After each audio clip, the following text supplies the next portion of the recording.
बात करने वाली हूँ एक कोरियन सीरीज की जो कि रिलीज हुई थी 2024 में ही, जिसका नाम a high school return of a gangster. तो अब बिना किसी देरी के चलते हैं सीधा वीडियो की तरफ। वीडियो को बिल्कुल लास्ट तक देखिएगा। एपिसोड के स्टार्ट में हमें गैंगस्टर ड्यूक पॉल को दिखाया जाता है जो टीचर से मैथ की ट्यूशन ले रहा होता है।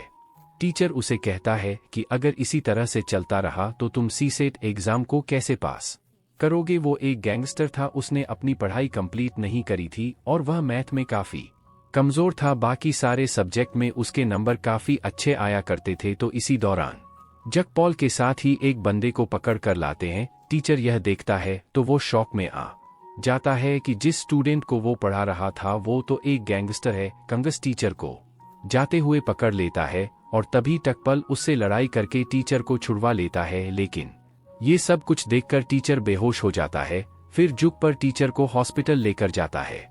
जय शर बताता है कि टीचर शॉक की वजह से बेहोश हो गए थे। डिपल कहता है कि अब टीचर भी मुझे पढ़ाने नहीं आएंगे। उसके बाद डिपल चेयरमैन के पास जाता है तो चेयरमैन उसे कहते हैं कि तुमने कंगस को क्यों मारा। वो बताता है कि उसने मेरे टीचर पर हमला किया था जो कि मैं बर्दाश्त नहीं कर सकता। फिर चेयरमैन कहता है कि अब तुम्हें अपनी पढ़ाई छोड़कर अपने गैंग को संभालना चाहिए। फिर डुकवल अकेला गाड़ी लेकर वहां से चला जाता है। जब वो एक जगह पर रुकता है तो वह एक हाई स्कूल स्टूडेंट को सुसाइड करते हुए देखता है। वो उसे बचाने के लिए भागता है और सामने से एक ट्रक आ रहा था। वो दोनों ट्रक से तो बच जाते हैं, लेकिन तभी एक कार से डकवल का एक्सीडेंट हो जाता है। फिर जकवल का हॉस्पिटल में होश आता है। जो अपने आप को बहुत कमजोर फील कर रहा था वो मिरर में देखता है तो हैरान हो जाता है क्योंकि उसका चेहरा उसी हाई स्कूल स्टूडेंट का था जिसे उसने बचाया था। पहले तो उसे ये सब एक सपना लगता है, लेकिन फिर जोक पल के साथ ही आते हैं और उसे मारने लगते हैं कि तुम्हें बचाते बचाते हमारी बॉस इस दुनिया से ही चले गए। जोकपुर कहता है कि मैं तो जिंदा हूं, फिर तुम लोग ऐसा क्यों कह रहे हो। फिर डोंगू उसे घसीटते हुए जुक बल के फ्यूनल पर ला है। जुक बल ये सब देखकर बहुत हैरान होता है क्योंकि फ्यूनल पर जुक बल की तस्वीर थी और वो यह कहकर चला जाता है कि अभी तुम लोग मुझे नहीं पहचान रहे, लेकिन मैं जिंदा वापस आऊंगा। और फिर वो अपनी डेड बॉडी के पास जाता है और डॉक्टर से कहता है कि क्या कोई तरीका है जिससे इसे दोबारा से जिंदा किया जा सके। तो बेचारा डॉक्टर कहता है कि अब तो ऐसा सिर्फ टाइम ही हो सकता है। फिर जोगपाल उसी वृक्ष से छलांग लगा देता है, लेकिन इस बार तो उसके पाँव में चोट आती है, लेकिन स्प्रिट स्विच फिर भी नहीं होती और उसे डॉक्टर से पता चलता है कि जुगपल के फ्यूनल को तो 3 दिन हो गए हैं। फिर जपल उस लड़के का नाम पढ़ता है तो उसका नाम संगिंग था और वह कहता है कि मुझे इस बच्चे के लिए बाहर जाना होगा और स्कूल पढ़ना होगा। तभी वहां पे एक लेडी आती है जो ड्यूक पर खूब चिल्लाती है। वो सोचता है कि इस लड़के की मॉम तो नहीं हो सकती। वो लेडी कहती है कि तुम और तुम्हारी मॉम मुझे क्यों तंग कर रहे हो और तुम्हें क्या लगता है कि तुम्हारे ऐसा करने से चेयरमैन तुमसे मिलने आ जाएंगे। मुझे पता है कि तुमने ये सब अटेंशन पाने के लिए किया है। यह सब कहकर वो लेडी वहां से चली जाती है और फिर जोगपल को संग योंग का बैग से आईपैड मिलता है जिसमें उसने अपनी डेली लाइफ के रूटीन के बारे में लिखा था, जिसे पढ़कर उसे पता चलता है कि हंग शम नाम का एक लड़का और उसके दोस्त मिलकर सोंग यन को परेशान करते थे और उसे कभी ज्वेलरी और कभी सिगरेट चोरी करने के लिए कहते थे और अगर वो मना करता था तो उसे सब मिलकर मारते थे। क्लास में चोएसा क्यंग नाम के एक लड़के से संगी फ्रेंडशिप करना चाहता था, लेकिन हंग चमन इसे स्ट्रकर का नाम देकर पूरे स्कूल में मशहूर कर देता है, जिसकी वजह से स्कूल में सब लोग उससे दूर भागते थे। इन सब से तंग आकर ही वह सुसाइड करने की कोशिश करता है और यह सब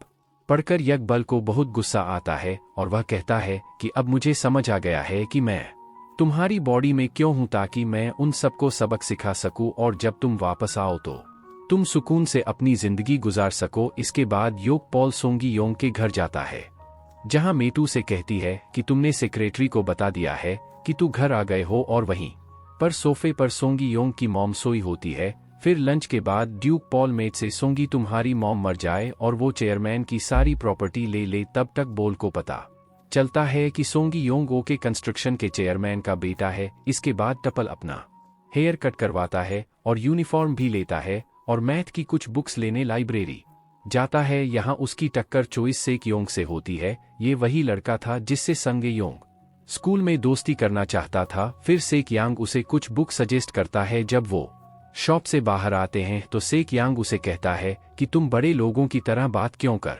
रहे हो, जैसे मैं अपने अंकल से बात कर रहा हूँ, और मुझे ऐसा लगता है कि मैंने तुम्हें पहले भी कहीं देखा है। लेकिन वो ये कहकर यहाँ से चला जाता है कि हम एक दूसरे को कैसे जान सकते हैं, अपनी और मेरी एज में फर्क देखो। फिर सेक योंग कहता है कि मुझे लगा कि शायद ही सोंगी योंग था। फिर वो अपनी घर जाता है जहां वो देखता है कि उसका सारा सामान पैक कर दिया गया था। फिर जोक पल मॉर्निंग वॉक और एक्सरसाइज शुरू कर देता है, क्योंकि सोंग की बॉडी बहुत ज्यादा वीक थी, और साथ में सी सेट की तैयारी भी स्टार्ट कर देता है। फिर स्कूल आने का दिन आता है जब उनकी न्यू क्लास स्टार्ट होनी थी। चकपल जब स्कूल जाता है और क्लास में एंटर होता है तो कोई भी उससे नहीं पहचानता। सबको यही लगता है कि शायद वो कोई ट्रांसफर स्टूडेंट है। इसके बाद टीचर क्लास में आती है और साथ में सेक योंग भी आता है। वो जकपॉल को देखकर हैरान होता है। टीचर जब अटेंडेंस लेती तो सबको पता चलता है कि ये संगी योंग है। ये वो लूजर है जो कि सारा दिन मार खाता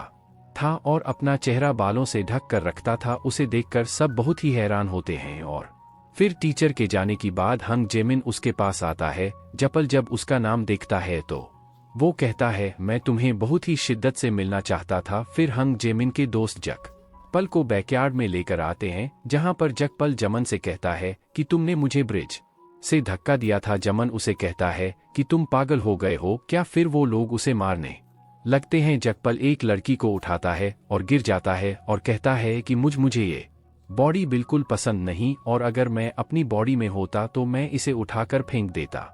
फनल सबसे मार खा के जमीन पर गिर जाता है। फिर हम देखते हैं कि जहां पे वो बेहोश हुआ था, जब वो जागता है तो डियोक पुलिस पर अपनी बॉडी में होता है। वो अपने सामने सोंगी योंग को देखता है और उससे पूछते हैं कि क्या तुम वापस आ गए हो। सोंग योंग से कहता कि मेरी बॉडी के साथ कुछ मत करो, तुम्हारी स्पिरिट जैसे ही मेरी बॉडी से जाएगी मैं मर जाऊंगा। चकपल से कहता है कि तुम फिक्र मत करो, मैं अपनी पूरी कोशिश करूंगा, मैं अच्छे ग्रेड्स भी लाऊंगा और इन लोगों को सबक भी सिखाऊंगा और तुम्हारी माँ का ख्याल रखूंगा। जिस पर सोंगी कहता है कि तुम जो कुछ भी कर लो, पर मेरी जिंदगी में कुछ भी फर्क नहीं पड़ेगा। फिर जकपल को प्रेजेंट में होश आ जाता है और वह अपने योंग की मॉम के बारे में पूछता है। वो बताती है कि सेक्रेटरी चाहती है कि मैं वापस जाकर सामने चोई सक्यंग को देखता है। वो उसे नर्स ऑफिस में चलने के लिए कहता है। यहाँ पर सक्यंग चकपल से कहता है कि तुम बहुत बदल गए हो और तुमने लाइब्रेरी में मुझे पहचाना क्यों नहीं, हम तो बेस्ट फ्रेंड्स थे। चपल सोचता है कि ऐसा तो डायरी में कुछ भी नहीं लिखा था, शायद वो दोस्त बना गए हों। फिर जोक पल कहता है कि मैं अपनी मेमोरी खो चुका हूं क्योंकि रिसेंटली मेरा एक्सीडेंट हुआ था। तो सी क्यों कहता कि क्या अब हम बेस्ट फ्रेंड्स नहीं है। और तभी सोंग योंग उसकी तरफ हाथ बढ़ाता है और कहता है कि अब से हम दोस्त हैं, तुमसे मिलकर अच्छा लगा। इस पर सेयोंग हंसता है और कहता है कि हम कभी दोस्त थे ही नहीं, मैं तो बस तुम्हारा रिएक्शन चेक करना चाहता था।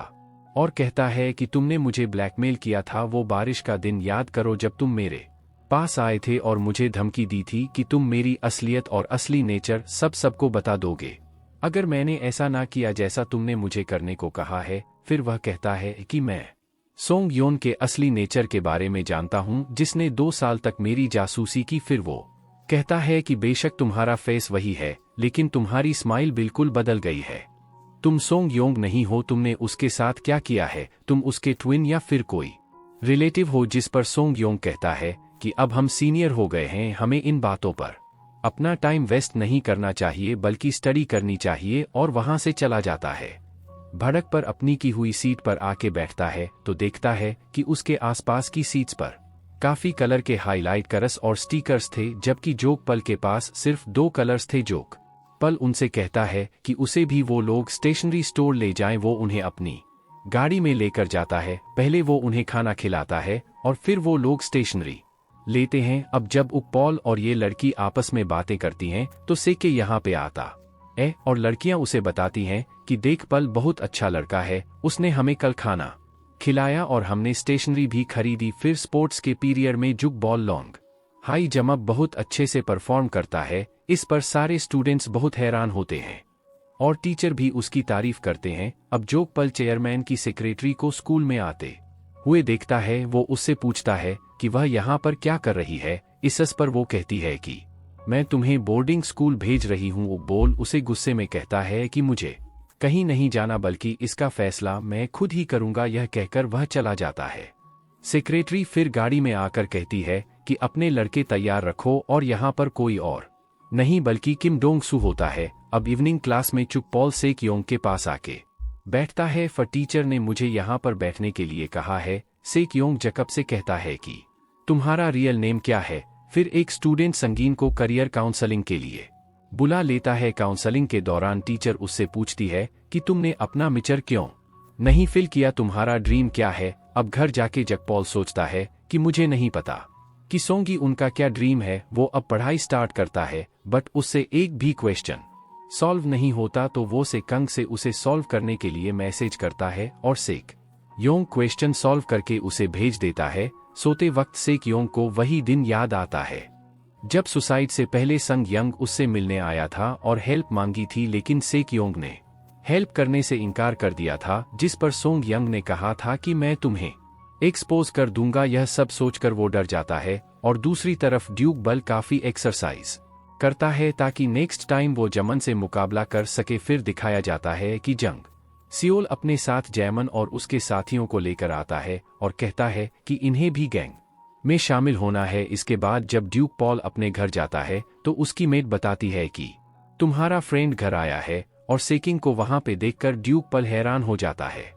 सेयोंग उसे बताता है कि वो उसकी मैथ में हेल्प करने के लिए आया है। तभी सोंगोंग की मॉम चिल्लाती है और ड्यूक पल वहां चला जाता है। तभी पीछे से सेक्यांग उसकी रूम की तलाशी शुरू कर देता है, जैसे वो कुछ ढूंढ रहा हो। तभी जगपाल यहाँ पे पहुंचता है और सेयोंग से पूछता है कि तुम यहाँ पर क्या कर रहे हो। सेयोंग कहता है कि तुमने संगिंग को कहाँ छुपाया है, कहीं तुमने उसे मार तो नहीं दिया। फिर ड्यूक पोल उससे कहता है कि तुम्हें सोंग योंग की इतनी फिक्र क्यों है, और सेयोंग चुपके से संगिंग की मॉम के कपड़ों पे से उसके बाल उठा लेता है। इसके बाद ये लोग म्यूजिक सुनने जाते हैं और यहाँ पर सीक्यांग के डैड की कॉल आती है। यहाँ पे वो काफी डर जाता है और जाने से पहले ड्यूक पॉल उससे कहता है कि क्या तुमने बाल अच्छे से संभाल के रख लिए हैं, क्योंकि उसने सीक्यांग को बाल उठाते हुए देख लिया था। ड्यूक पॉल उससे कहता है कि अगर तुम्हें मुझ पर यकीन नहीं तो मैं तुम्हें अपने सारे डॉक्यूमेंट दिखा सकता हूँ। इसके बाद सेक्यांग अपने घर जा आता है। यहाँ पे उसके पिता कहते हैं कि तुम अभी तक कहाँ थे। वो उन्हें बताता है कि वह अपने दोस्त के साथ म्यूजिक सुनने गया हुआ था। उसके पिता उसका मुंह पकड़ कर कहते हैं कि तुम एक प्रोसिक्यूटर के बेटे हो, आइंदा से घर पर लेट मत आना। इसके बाद जाइमिन और उसके दोस्त जग पॉल के पास आते हैं और वो उसे वो सारी वीडियोस दिखाते हैं जब वो सोंगी योंग को बुली किया करते थे। इसे देखकर जुग पॉल को बहुत गुस्सा आता है और वो फोन फेंक देता है। जमन और उसके लड़के उसे मारने की कोशिश करते हैं, लेकिन इस बार जब पॉल एक एक करके सबको मार गिराता है, तभी वो चमन के ऊपर बैठकर उसे और मारना चाहता है, लेकिन टीचर उसे देख लेती है और रोक लेती है। जग बोल बताता है कि मैंने अपने सेल्फ डिफेंस में इन पर हाथ उठाया है। टीचर भी ये जानती थी कि जमीन और उसके दोस्त बाकी स्टूडेंट्स को परेशान किया करते थे, इसलिए वो ड्यूक पॉल को वहां से ले जाती है और उसे समझाती है कि तुम्हें उन पर हाथ उठाने की बजाय डिसिप्लिन कमेटी में उनकी शिकायत करनी चाहिए। इसके बाद डक पॉल बाहर जाता है और देखता है कि जमन और उसके दोस्त एक लड़के से पैसे छीन रहे हैं। इसके बाद वो उनमें इंटरफेयर करता है और उनकी शिकायत करने की बात करता है। तब वो उन लड़कों से पूछते हैं कि क्या हम तुम्हारे पैसे छीन रहे थे, तो वो लड़का कहता है कि नहीं, आप तो हमसे उधार ले रहे थे। तो फिर यहाँ पे ड्यूक पॉल जामन और उसकी दोस्तों की पिटाई कर देता है और कहता है कि मैं चिल संग गैंग का हेड हूँ, मुझसे पंगा लोगे तो तुम्हें बहुत कुछ गंवाना पड़ेगा। मेरे सारे वीडियोस डिलीट कर दो और क्लास स्किप मत किया करो, पढ़ाई पर ध्यान दो वरना अच्छा नहीं होगा। यह बात तो जमन के पल्ले नहीं पड़ती, लेकिन अब वो उससे डरने लगा था। अगले दिन जमिन और उसके दोस्त क्लास अटेंड करते हैं, लेकिन वो थोड़ा लेट आए थे, जिससे डिक पॉल को डिस्टर्ब होता है। इसलिए वह क्लास के बाद जमन को धमकाते हुए कहता है कि एक हफ्ते के बाद एग्जाम है और मुझे पढ़ाई में बिल्कुल भी डिस्टर्बेंस नहीं चाहिए, इसलिए आगे से टाइम से क्लास में आ जाना। और वो उसे दूसरे बच्चों को बुली करने से भी रोकता है। अब जामन और उसके सारे दोस्त बिना कुछ बोले ही ड्यूक पॉल की सारी बातें मान रहे थे। एक दिन ड्यूक पॉल जामन को अपने और सक्यांग के बारे में बताने को कहता है। तब जामन बताता है कि जोई सीक्यांग एक डिसेंट फैमिली से बिलोंग करता है। उसके डैड प्रोसिक्यूट हैं और उसकी मॉम डिपार्टमेंट स्टोर की सीईओ हैं। उसके पेरेंट्स उसे पढ़ाई करने के लिए बहुत स्ट्रेस देते हैं, इसीलिए वो उनके डर से अच्छे ग्रेड्स लाता है। तुम उसे स्टॉप किया करते थे, जिसकी वजह से हम तुम्हारे पीछे पड़े। इस वजह से चोई ने स्कूल में बुलिंग की कंप्लेन कर दी, लेकिन तुमने कहा था कि हम तो बस तुम्हारे साथ मस्ती करते हैं। यह सुनकर जकल कहता है कि अच्छा, तो वो मस्ती थी, मैं तुम्हें दिखाता हूँ कि मस्ती क्या होती है। वो लात मार के जमन को गिरा देता और चला जाता है। आगे क्लास टेस्ट होता है जिसमें जुगपल फेल हो जाता है। इसके बाद वो चोई सक्यंग से स्टडी में हेल्प मांगता है। इसके बदले वो चोई के लिए कुछ भी करने का वादा करता है। तभी यहाँ सीनियर क्लास के 3 लड़के आके चोई को छेड़ते हैं कि तुम इस स्टॉकर के साथ क्या कर रहे हो। चोई उनसे डर की वजह से कुछ नहीं बोलता। जुगपल को पता चलता है कि यह जेहन है और उसके ग्रैंडफादर मिनिस्टर हैं और जेहन बास्केटबॉल टीम का कैप्टन है, इसलिए ड्यूक बॉल उसे एक गेम खेलने के लिए कहता है। जेहन और उसके दोस्त टीम में होते हैं और जक पॉल अकेला होता है, फिर भी वो गेम जीत जाता है। इसके बाद वो जो है उनके साथ बाकी के स्टूडेंट से पूछता है कि क्या तुम लोगों ने मुझे कभी किसी को स्टॉक करते हुए देखा नहीं ना? तो फिर किसी के कहने पर कुछ भी मत बोला करो और किसी के पीठ पीछे तो उसकी बुराई बिल्कुल मत किया करो। तुम्हें नहीं पता कि कोई हंसी मजाक की बात किसी इंसान को कितना अंधा तक तोड़ देती है। फिर इवनिंग में डग पल को चोई पढ़ाता है तो उससे पूछता है कि इसके बदले वो क्या करवाना चाहता है। तब चोई उसे पाइनएप्पल पेस्ट्री खाने को कहता है, क्योंकि उसे पता था कि सोंग ओन को पाइनएप्पल से एलर्जी है। वो जानना चाहता था कि क्या यह लड़का सच में हीवन है या नहीं, लेकिन वह डर कर उसे खाने से मना कर देता है। लेकिन फिर वो एक पुडिंग खा लेता है और चोई नोटिस करता है कि वो पुडिंग भी पाइनएप्पल फ्लेवर की थी।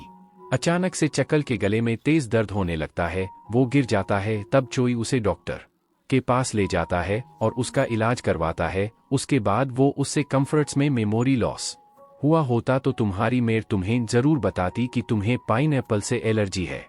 उन्होंने तुम्हें नहीं बताया क्योंकि तुम्हारा मेमोरी लॉस हुआ ही नहीं था, और अगर ऐसा नहीं हुआ तो तुम इस बात का खास ख्याल रखते कि तुम्हें पाइनएप्पल फ्लेवर की कोई भी चीज नहीं खानी है। मैंने तुम्हारे एक हेयर से तुम्हारा डीएनए टेस्ट भी करवाया, जिससे यह साबित होता है कि तुम अपनी मॉम के ही बेटे हो। आखिर यह कैसे हो सकता है? मुझे कुछ समझ नहीं आ रहा असल बात क्या है, लेकिन मुझे यह पक्का पता है कि तुम ही ऑन नहीं हो। मुझे बहुत अफसोस है, जब उससे मदद की जरूरत थी तो मैं पीछे हट गया था। मुझे उससे माफी मांगनी है। टुक बोल उससे कहता है कि हियोन बिल्कुल ठीक है, मैं तुमसे वादा करता हूँ कि वह सही सलामत लौट आएगा। जब तक वो नहीं आता तुम मेरी पढ़ाई में मदद करो। दूसरी तरफ जामीन और उसके दोस्त किम के अंडर काम करने वाले डोंगू से कहते हैं कि हमारे स्कूल में एक लड़का है, उसका कहना है कि उसने किम डुकपल से फाइटिंग सीखी है, इसलिए हम भी उनसे फाइटिंग सीखना चाहते हैं और हम आपके चिल संग गैंग से जुड़ना चाहते हैं। इसके बाद डोंगू कहता है कि किम की मौत के बाद से हमने अपना गैंग का नाम बदल दिया है। इसके बाद वह जामन को कुछ लड़कों के साथ ही उनकी मॉम को अगवा करने भेज देता है, लेकिन सही वक्त पे वहां पे किम और चोई आ जाते हैं। ये दोनों मिलकर डो से फाइट करते हैं। उन्होंने मास्क पहन रखा था, इसलिए कोई उन्हें पहचान नहीं पाता। काफी देर की फाइट के बाद पुलिस के सायरन की आवाज आती है, जिससे डर के गुंडे भाग जाते हैं। फिर वही उनकी मॉम को हॉस्पिटल लाते हैं। उन्होंने नींद की दवा खा रखी थी, इसलिए वो अभी भी नींद में थी। तभी 2 डिटेक्टिव किम डकपल से पूछताछ करते हैं कि क्या आपको किसी पे शक है। उसे तो सेक्रेटरी पे शक था, लेकिन वो झूठ बोल देता है कि वो लोग हमारे घर के आसपास अपनी गाड़ी पार्क करना चाह रहे थे, इसीलिए हमारी फाइट हुई। ये कोई अगवा करने का केस नहीं है। वो नहीं चाहता था कि उसके और रो कंपनी के मालिक के बीच जो रिश्ता है वो पब्लिक हो जाए। इसके बाद वो चोई की मरहम पट्टी करवा के उसे उसके घर भेजता है। चोई अपने डैड से झूठ बोल देता है कि रैंडम गली की गुंडों ने मेरी पिटाई कर दी, अंधेरे की वजह से मैं उनका फेस नहीं देख पाया। तब उसके डैड उसे उसी जगह ले जाने को कहते हैं जहां उसकी पिटाई हुई थी, और कहा कि जब वो उन गुंडों को दोबारा देखे तो वो उन्हें पहचान ले। तो वो उन्हें एक सुनसान जगह पर ले जाता है जहां आसपास कोई सीसीटीवी कैमरा नहीं था, पर वो यह बात तो भूल गया था कि उसके डैड एक प्रोसीक है। तो देख लेते हैं कि यहाँ पर कोई निशान नहीं है, इसलिए वो चाहते हैं कि चोई झूठ बोल रहा है। तब अपने डैड के डर से वह बेहोश हो जाता है और वो उसे हॉस्पिटल ले जाते हैं। अगले दिन किम हुन की डैड की सेक्रेटरी मिस ली को कॉल करना चाहता था, क्योंकि उसे यह काम मिस ली का ही लगता है, लेकिन उसके पास तो ली का नंबर नहीं था। वो ओके कंस्ट्रक्शन में कॉल करता है, पर वहां मिस ली नाम की कोई एम्प्लॉय ही नहीं थी। तबक अपनी मेट से पूछता है और उसे भी ली के बारे में कुछ ज्यादा नहीं पता। वो हमेशा अपनी मर्जी से आया जाया करती थी। दूसरी तरफ ली डॉन्स और उसकी गैंग को सुनाती है कि तुम एक अदमर सी औरत को अगवा नहीं कर पाए। उसरा जमन हिन के घर के बाहर आता है यह चेक करने की यहाँ सब ठीक है कि नहीं, लेकिन उसे नहीं पता था कि यह घर हिन का है। इसलिए जब वो यहाँ पर हीन यानी कि किम योकपल को देखता है तो हैरान हो जाता है। किम के साथ चोई भी था। ये तीनों पेस्ट्री खाने जाते हैं। यहाँ पे फटाक से सारी पेस्ट्री जैमिंग अकेले ही खा जाता है। किम के पूछने पर उसे पता चलता है कि उसने सुबह से राइस ही खाया था। बस ये जानने के बाद किम उसे अपने घर लाता है और उसे भरपेट खाना खिलाता है। औगुर उससे उसकी फैमिली बैकग्राउंड के बारे में पूछता है। फिर उसे जामन से पता चलता है कि उसके डैड एक मामूली सी जॉब करते हैं। मॉम उसकी घर छोड़कर जा चुकी है और छोटी बहन एक सैलून में रहकर हेयर डिजाइनिंग का काम सीख रही है और उसके घर में हीटर भी नहीं है। रात में उसे ठंड में सोना पड़ता है, इसीलिए आज रात के लिए केम उसे अपने घर पे सोने की इजाजत दे देता है। जोई भी रात में उसके घर ही रुकना चाहता है। वो कहता है कि मेरी मॉम इंग्लैंड से आई है, डैड उनके साथ बिजी है, इसीलिए मैं आज यहाँ पर रुक सकता हूँ। इसके बाद जमन किम के यहाँ पे कुछ और दिन रुकना चाहता है। वो कहता है कि तुमने मुझे मार के अपना हिसाब चुकता कर लिया है, अब तो हम दोस्त हैं ना। जिस पर किम कहता है कि मैंने तुम्हारा वीडियो नहीं बनाया, ना ही तुम्हें जिम में लॉक किया है। जामन कहता है कि वीडियो तो डंग चू ने बनाया था। जब जामिन अकेला होता है तो चोई उससे बात करता है कि तुम इतने बेशर्म कैसे हो सकते हो, पहले तुमने हियोन को बुली किया, फिर उसकी मॉम को अगवा करने आ गए और अब उसी के घर में खा पी कर सो रहे हो। दरअसल उस रात चोई ने जमिन को भागते हुए देख लिया था। जमन कहता है कि मुझे नहीं पता था कि वो लोग किसी को अगवा करने जा रहे हैं, पर जब मैंने यह देखा तो तुरंत पुलिस को कॉल करके बुलाया। पर इन दोनों को नहीं पता था कि किम इनकी बातें छुपकर सुनना था। वो अचानक आकर उसे पकड़ के कहता है कि वो लोग कौन थे। तब जमन उन्हें बता देता है कि वो लोग डोंगू गैंग के थे। अगले दिन किम डोंगो गैंग तक पहुंचने के बारे में सोच ही रहा था कि दो लोग आकर उसे अगवा कर लेते हैं। जब वो किम के मुंह से कपड़ा हटाते हैं तो वो अपने सामने डोंगू को देखता है। गसू भी पहचान जाता है कि यह योंग है, जिसकी वजह से उसके बॉस की जान गई थी। इसलिए वह अपने गुंडे को उसे मारने के लिए कहता है, लेकिन किम उन सब का डटकर मुकाबला करता है। इससे ये लोग सोचने लगते हैं कि एक हाई स्कूल स्टूडेंट को इतनी अच्छी फाइटिंग कैसे से आती है। नेक्स्ट सीन में किम अकेले डोंगू से बात करता है कि तुम्हारे बॉस चिल संग कहाँ है। डोंगू बताता है कि किम की मौत के बाद वो बीमार हो गए थे और अब वो अचानक कहीं चले गए, जिसकी वजह से हमारा गैंग टूट गया। बाकी के गैंग ने आपस में हाथ मिलाकर मार्केट पे कब्जा कर लिया, इसलिए मैंने अपनी गैंग का नाम बदलकर डंग सू कर लिया, क्योंकि बिना हमारे बॉस के तो हमारा गैंग बंद हो रहा था। यह बात सुनकर केम इमोशन हो जाता है और वो चिल संग गैंग और डोंगू के बारे में ऐसी ऐसी बातें बताता है जो सिर्फ डोसू और किम को ही पता था। किम ये भी कहता है कि मैं अपने डैड के पैसों से तुम्हारा सपना पूरा करूंगा। तुम्हें अपने होम टाउन में रेस्टोरेंट खोलना था ना, लेकिन तुम्हें इसके बदले में एक गलत काम छोड़ना होगा।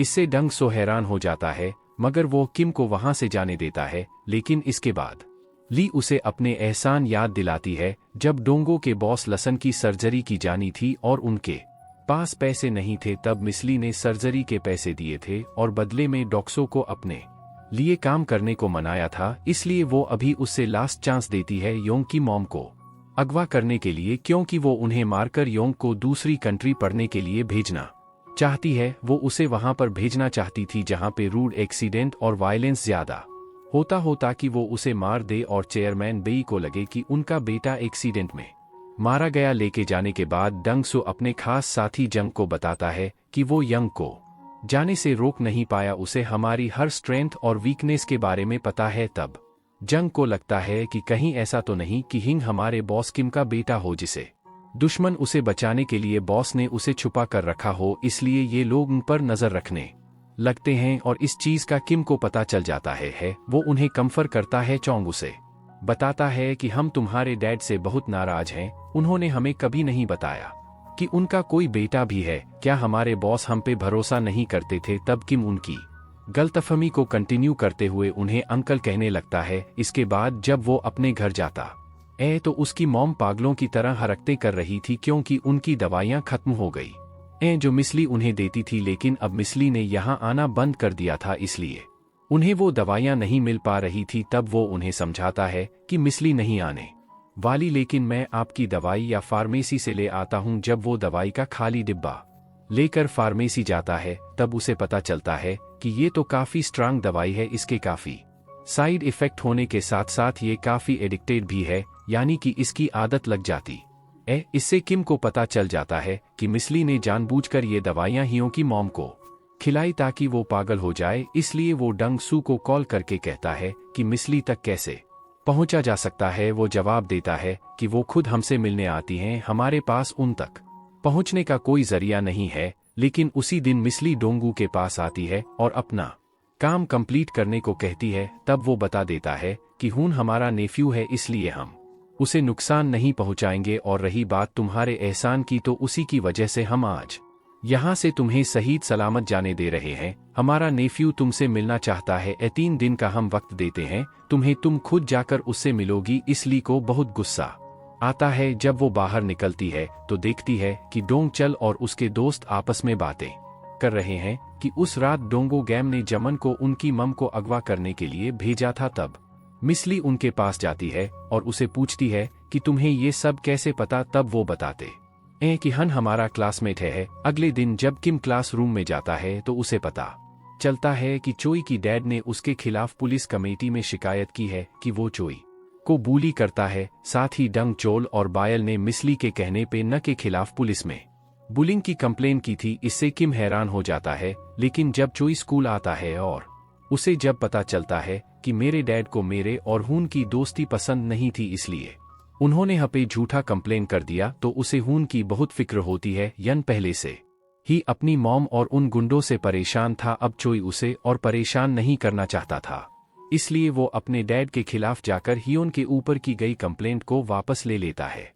लेकिन जब इस बारे में चोई की डैड को पता चलता है तो वो उसे बहुत डांटते हुए कहते कि तुम चाहे जो कर लो, मैं तो हको यहाँ से भेज कर ही रहूंगा, और अगर तुमने ज्यादा टांग लड़ाई तो मैं तुम्हें अपनी लाइफ से बेदखल कर दूंगा। वहीं पर वो सारे लड़के उन वीडियोस को डिलीट कर देते हैं जिनमें वो ह्यून और बाकी बच्चों को बुली कर रहे थे, ताकि वो विक्टिम लगे और ह्यून बुली लगे। वो जमन को भी समझाते हैं कि तुमने अपने मजे के लिए उससे बुली करना स्टार्ट किया था, अब तुम्हें हमारा साथ देना होगा, वरना हम पुलिस को बता देंगे कि तुमने ही स्कूल में बुलिंग स्टार्ट किया था। उसी समय ही नाम की एक फेमस स्कूल की लड़की न को डिनर पे चलने के लिए कहती है। दरअसल वो किम को लाइक करने लगी थी, लेकिन किम को बहुत जरूरी काम थे, इसलिए वो किसी और दिन डिनर पर चलने के लिए कहता है। वो तो कुछ नहीं समझ पाता, लेकिन बाकी लोग समझ जाते हैं कि हे के दिल में किम के लिए कुछ ना कुछ तो है। वहीं पर किम की क्लासमेट मिंजी भी किंग को पसंद करती थी और इसलिए उसे काफी जेलस फील होता है। दूसरी तरफ जोई जेमन से मिलकर जानना चाहता था कि उसके मन में चल क्या रहा है। वो कहता है कि तुम कुछ दिनों से ही उनका दोस्त बनने का दिखावा क्यों कर रहे हो, तुम ही उनकी सारी बातें जाकर अपने पुराने साथी डॉक्स को बताते हो ना। चमन कहता है कि ऐसा कुछ नहीं है, मैं उनसे दोस्ती भी नहीं रखना चाहता, मैं तो बस शुरुआत में ही उनको हल्का फुल्का परेशान करता था और उससे पैसे खर्चा करवाता था जिससे मेरा गुजारा चल सके। लेकिन पता नहीं कि यह सब इतना हद तक कैसे बढ़ गया। जोई अपनी वफादारी प्रूफ करने के लिए उसे ही उनके साथ की हुई बुलिंग के सबूत जुटाने को कहता है ताकि हुंग बच जाए। तब जाम हंग के पास जाकर रोते हुए कहता है कि मैं तुम्हारा साथ तो देना चाहता हूं, मगर मैं बहुत गरीब हूं, मैं इन सब में इवॉल्व होकर अपना फ्यूचर खराब नहीं करना चाहता। मेरे डैड चाहते हैं कि मैं एटलीस्ट ग्रेजुएशन कंप्लीट कर लूं, और किम जैमन की मजबूरी समझता है। वो उसे अपने साथ खाना खिलाने ले जाता है क्योंकि वो बहुत भूखा था। इसके बाद वो अपनी बीमार माँ से मिलने हॉस्पिटल जाता है और वहीं सो जाता है। अगली सुबह जब किम सो रहा होता है तभी यहाँ पे चिल संग आते हैं और वो उसकी मॉम से कहते हैं कि वो हिंग के डैड किम के ब्रदर हैं। मुझे पता है कि हिंग चेयरमैन बेई का बेटा नहीं है, हर पेरेंट्स को अपने बच्चे का गार्ड बनकर उनकी हिफाजत करनी चाहिए, लेकिन मैंने सुना कि तुम तो हमेशा बीमार ही रहती हो या फिर हमेशा दवाई के नशे में रहती हो। तुम्हें पता भी है कि तुम्हारी बेटी की लाइफ में कितनी बड़ी बड़ी मुसीबतें चल रही इसके बाद भी योंग की मॉम इस बात से इनकार करती है कि योंग किम का बेटा है। किम अब इन्वेस्टिगेशन रूम में जाता है जहां पे चोई गवाही देने के लिए आया हुआ था, इसलिए उसके डैड उसे वहां से ले जाने आते हैं, लेकिन वो जाने से मना कर देता है। तभी अचानक यहाँ जामीन आता है और बंग चुल का बैग किम की तरफ फेंकता है। इसमें एक टैबलेट और उसके फोल्डर में बुलिंग की बहुत सारी वीडियोस हैं। ये लोग किम से झगड़ा करके टैबलेट वापस लेना चाहते थे। तब चोई के डैड, जो कि प्रोसिक्यूटर थे इस केस में, वो कॉल करके सिक्योरिटी गार्ड को बुलाते हैं। तभी सारे ऑफिसर्स आ जाते हैं और किम उन्हें बुलिंग की वीडियो दिखा देता है और उसी वक्त जैमिंग अपने सारे गुनाह कबूल कर लेता है, जिससे किम को बहुत गुस्सा आता है। वो जानता था कि जमीन बदल चुका है, इसलिए वो उसे एक अच्छी लाइफ जीने का मौका देना चाहता था, लेकिन जामन को हूम के लिए काफी बुरा लग रहा था, इसीलिए उसने अपना गुनाह कबूल कर लिया था। और अब जामन के साथ साथ उसके बाकी दोस्तों को भी अरेस्ट किया जाता है। अब किम अपनी मॉम से मिलने हॉस्पिटल जाता है। यहाँ पे उसे चिल संग मिल जाता है और ये दोनों काफी सारी बातें करते हैं। इससे चिल संग को समझ आ जाता है कि हियो किम का बेटा नहीं है, बल्कि किम ने हियो की बॉडी को पोजेस किया हुआ है। दरअसल चिल संग भूत प्रेत और इन सब चीजों में यकीन किया करते थे और वो इमोशन होकर किम को हक कर लेते हैं। उसके बाद किम डॉक्टर से बात करके हीन की मॉम को डिस्चार्ज करवा रहता है, क्योंकि अब उनके नशे की लत छूट गई थी। और फिर वो उन्हें चेयरमैन बेई का सहारा छोड़कर इंडिपेंडेंट होने को कहता है। वो कहती है कि 20 साल से मैं घर पर बैठी हूँ और तुम्हारे कॉलेज का खर्च भी आएगा, मैं तुम्हें ऐसे कैसे छोड़ सकती हूँ। तो किम समझाता है कि चेयरमैन बेई ने ह्यून को बेटे होने का दर्जा नहीं दिया, तो आपको क्या लगता है कि वो ह्यून की ग्रेजुएशन सेरेमनी अटेंड करने आएंगे या फिर उसकी शादी में डैड का रोल निभाएंगे। इतनी मुसीबत आने पर भी वो आपके साथ नहीं थे, तो उनका होना या ना होना एक बराबर है। हन की मॉम पहले एक एक्ट्रेस थी, इसलिए वो उन्हें फिर से एक्टिंग स्टार्ट करने को कहता है। इसके बाद हम एयरपोर्ट का सीन देखते हैं। दरअसल मिस ली चेयरमैन बेई के साथ बर्लिन गए थे काम के सिलसिले में। लौटने पर उन्हें पता चलता है कि यहाँ चाल तो उल्टी पड़ गई, किम बच गया और वो बुलिंग गैंग फंस गई। तभी यहाँ पे किम आ जाता है और उसे देखते ही मिस ली भाग जाती है। किंग उसे पकड़कर चेयरमैन बेई के पास लाता है और उसने अब तक ही उनको परेशान करने के लिए जो किया है वो सब उन्हें बता देता है। मिसली रोते हुए चेयरमैन बेई से माफी मांगती है। तब किम कहता है कि तुम्हें मेरे सामने झुक के माफी मांगनी चाहिए, और उस वक्त ली यह सब करने को राजी हो जाती है। तब किम मुझसे स्ट्रिक्टली कहता है कि मेरी मॉम और मुझसे दूर रहना, वरना मैं तुम्हें जिंदा दफना दूंगा। और किम की ऐसी दमदार पर्सनालिटी देखकर चेयरमैन बेई उसे अपने बेटे का दर्जा देने को तैयार हो जाते हैं, पर वो मना करके चला जाता है। नेक्स्ट सीन में ह्यून की सोल किम को दिखाई देने लगती है। वो काफी हैरान था कि उसकी लाइफ में सब कुछ ठीक हो चुका है, सारे पुलिस अरेस्ट हो चुके हैं और मिसली का झमेला भी खत्म हो गया, उसके नए दोस्त बन चुके हैं और अब मॉम भी बिल्कुल ठीक है। इसके बाद किम योंग को समझाता है कि अब दोबारा कभी भी मरने के बारे में मत सोचना, वरना मेरी सारी मेहनत बेकार चली जाएगी। फिर केमन के साथ न्यू फूड ट्राई करने जाता है। इस वक्त मिंजी अपनी फीलिंग उसे बता देती है कि वो किम को पसंद करती है। तब किम जवाब देने के लिए 2 दिन का वक्त मांगता है, क्योंकि अब वो किसी तरीके से ह्यून की बॉडी छोड़ना चाहता है ताकि ह्यून अपनी लाइफ जी सके, और अगर ह्यून को मिंजी को डेट करना हो तो वो उसे अपना जवाब बता सके। अब तक चोई को भी समझ आ गया था कि उनकी बॉडी को किसी ने पजेस किया हुआ है। वो उसे कंफर्ट करता तो कि मुझसे अपने मेमोरियल पे ले जाके सारी सच्चाई बता देता। वहीं डोंगू भी आके रोने लगता है, क्योंकि उसे भी अब समझ आ गया था कि हुंग के अंदर उसके बॉस किम की आत्मा है। दोनों साथ बैठकर शराब पीते हुए बातें करते हैं और फिर अगले दिन किम हुंग को अपनी बॉडी में वापस आने को कहता है, लेकिन हिन कहता कि तुम इस बॉडी में रहना डिजर्व करते हो, मैंने तो इसे छोड़ दिया है। तुमने इस बॉडी की और अपने आसपास के लोगों की मदद की है और अपने पढ़ने के सपने को भी पूरा किया। तुमने अपनी जान भी मुझे बचाने में गंवाई, इसलिए मैं तुम्हें दूसरी जिंदगी देकर बहुत खुश हूं और अब मुझे आफ्टर लाइफ में जाना है। किम मुझसे रोकने की बहुत कोशिश करता है, लेकिन वो आफ्टर लाइफ में चला जाता है। फिर अगले सीन में हम देखते हैं कि किम चोई के साथ अपनी स्टूडेंट लाइफ ही कंटिन्यू करता है और वो खुशी खुशी दोस्त बन के रहते हैं।